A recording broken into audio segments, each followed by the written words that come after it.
called The Traveling Businessman and a Trustworthy Ghost, Part 1 of 6, on Between Master and Disciples, given in English on April 25th, 2021.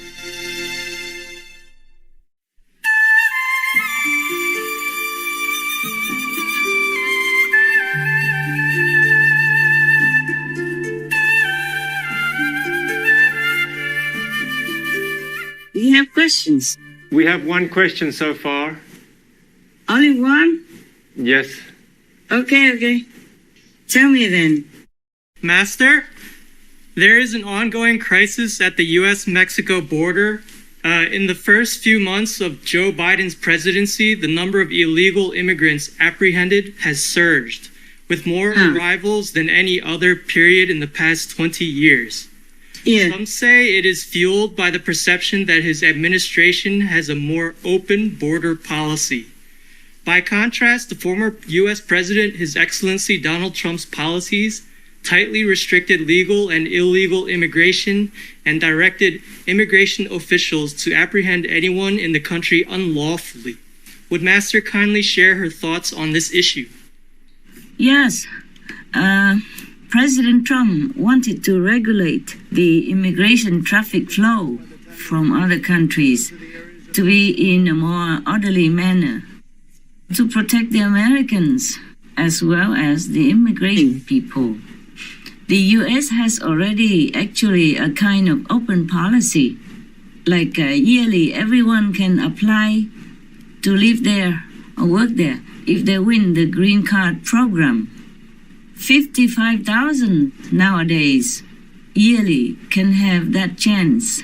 Plus, anyone can apply in many other ways to live and work in the U.S. openly. Open border is very good. Yes, But it should be done, in an organized way. Otherwise, it will be chaotic. As I have read in the news, it seems to breed a kind of crisis, at the border between USA and Mexico. Because you cannot just open the border without planning. In Europe, it's different. They have a Schengen zone where people from different countries in Europe can just go in and out of any other countries without any border, without checkpoints, without passport or any ID necessary. But they had planned many equipment and systems to put this into practice. But America and Mexico and others, like South American countries, they did not plan.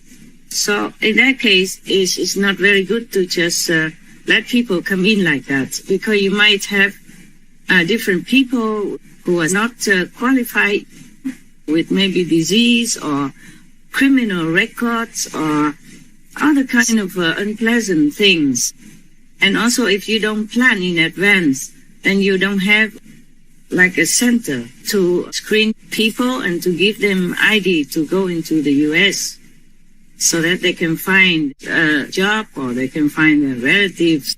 As I saw it in the news, this kind of very chaotic. All the children squeezed together in pens, and it's almost very unkind, because people come to the United States all of a sudden, so the people at the border cannot deal with the influx so fast. And there might be not enough comfortable accommodation and not enough food. The logistic stuff, this is not very good like that. Not good for America, not good for Mexicans and other immigrants. I heard that they came all the way from even Honduras and other countries in Central America. So to open the border is very nice, very kind, and very good for any country. When you need some extra workers or you just want to be hospitable, it's very good. But in this case, when it's so chaotic like that, it's very bad for for the immigrants, especially for the small children. I saw them even drop over the fence, the wall of the border, and that's very bad for them. This must be traumatic for them, and it's very difficult for the child to forget this kind of traumatic experience in their very young and tender age.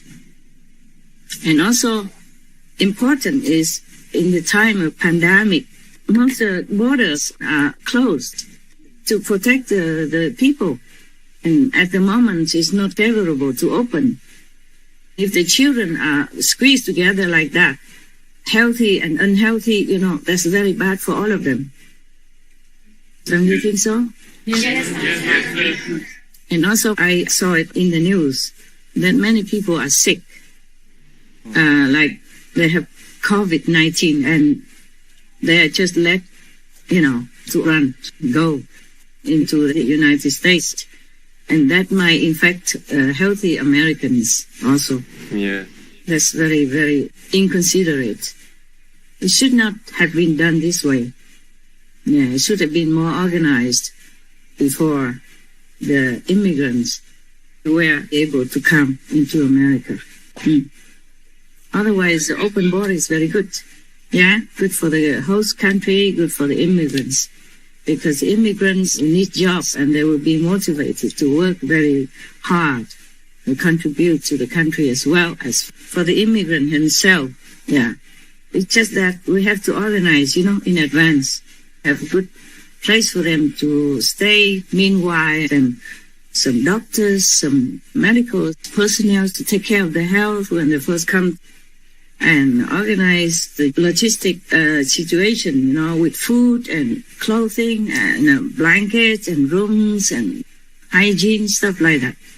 It wasn't really very organized, and that's very, very bad for the children who are sent there, especially without any parents or adult accompaniment. I don't think it's very kind. Even the intention may be good. Yes. But good intention is not everything. Good intention has to come also with good logistic arrangements.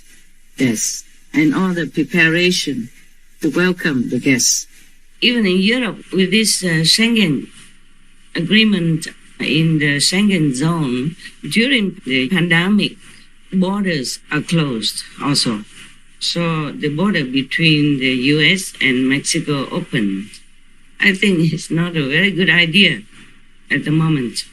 Besides, the mentality of European countries is maybe different from the mentality of the Mexicans and the Americans. Different expectations, different way of life.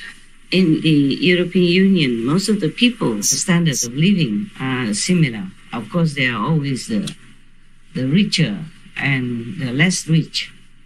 But the standards of living are more or less similar between the countries in the Schengen zone. Even then, during the pandemic, they closed the borders as a prevention to protect their citizens. Especially in the pandemic situation like we are in right now. I don't know if the border should be open like that. Yes.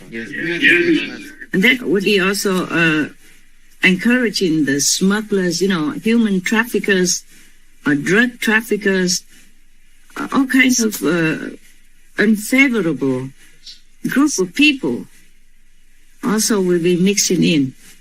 And that's no good for the host country, for America at all. Yes, Master. Any more questions? Master, I thought of one recently.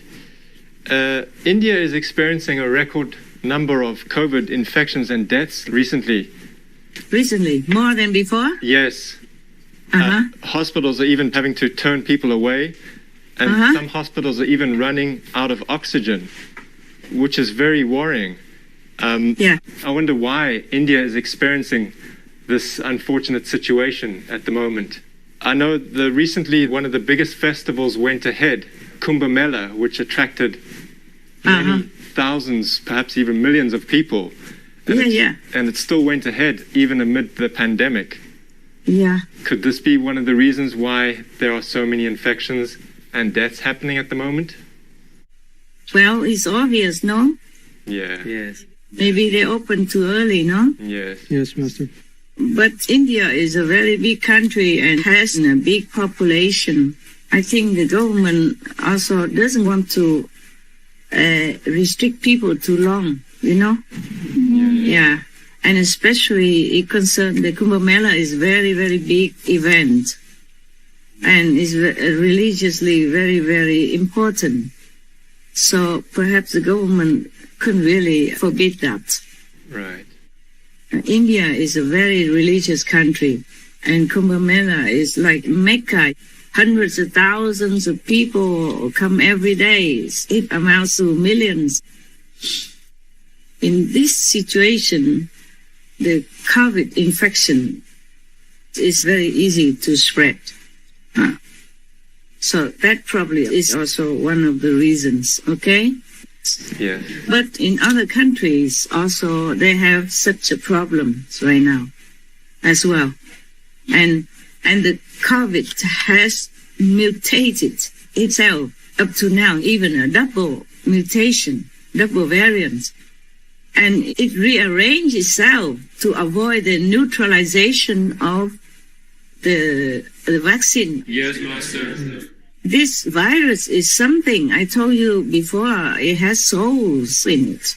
It's so clever. It seems to always be one step ahead of humans' intelligence and invention. I think humans don't invent quickly enough for this kind of virus. So it's just karma. Yes, Master. Very difficult to avoid this kind of sickness. And the thing is, it's not like many other pandemics or epidemics where you can have a vaccine and then it will go away. This one, to some people, it goes away. For some people, it doesn't go away. And the report from the authorities that they did research, and it is stated that 1/3 of the infected patients has a long recovery. Many have a long recovery, even 1 year on, and after they are still don't feel the same. They still feel this hangover from this pandemic. And they say 1/3 of the patients would have a brain problem. They call it brain fog. So you have a hazy thinking or feeling inside your brain, so it's called brain fog. Yeah. They also like that. 1/3 of the patients, at least. That's what they say.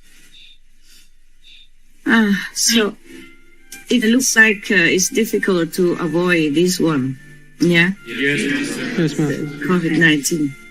Very difficult. It keeps changing its strategy, you know, and we humans keep running after it. Keep chasing it and hunting it, but it seems like we are not in a favorable win-win situation right now. Right. Even double variant, my God.